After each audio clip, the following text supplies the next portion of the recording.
रामकृष्ण अरे मित्रांनो, आज आपल्याला काढायची होती ओपन फाटीवरती फेरे. म्हणजे आपल्या गोट्यापासून लांब जाऊन उघड्या फाटीवर जसं मैदानामध्ये असतं तसे आपल्याला फेरे काढायचे होते. बऱ्याच लोकांचं म्हणणं होतं तुझ्याकडे जी बंद फाटी आहे त्यामुळे वासरू सरळ जाते, बाहेरच्या फाटीवर काढून बघा मग काय एवढा रिझल्ट नाही पडत. पण आपल्या कष्टावरती आपला विश्वास आहे. तर मित्रांनो, सगळ्यात आधी काय केलं, आम्ही गेलो कडबा आणायला आणि मग त्यावर तर आप्पानी 4 वासरं धुवून घेतली. आपलं ठरलेलं रोज 4 वासरांना धुवायचं, म्हणजे जेणेकरून चौथ्या दिवशी वासरांना धुणं येतच. म्हणजे 4 दिवसाला वासरांचं धुणं होतं प्रत्येक वासराचं. असं करत बांडा धुतला, नंतर इंदापूरचा धुतला, नंतर जो कुडाळवरून आलेला होता सुंदर आपल्याकडे त्याला धुतला. तर सुंदरने तर असली पायऱ्या फेऱ्याला बेकार गती लावली ना, काय सांगायचं तुम्हाला. 8-10 दिवसातच ओके झाला सुंदर.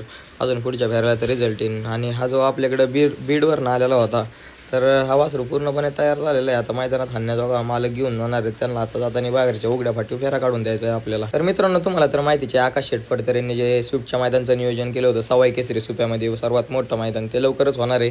आणि त्याच मैदानाच्या फाटीवरती आपण फेरा काढलेले. लोक म्हणले दगडी येईन काय येईन, बघा वासराची गाडी कशी पळते. जे उजवीला पळते ती त्यांचं वासरू आहे आणि डावीला आपला रामभाऊ आहे. म्हणून तर तो फेरा झाला.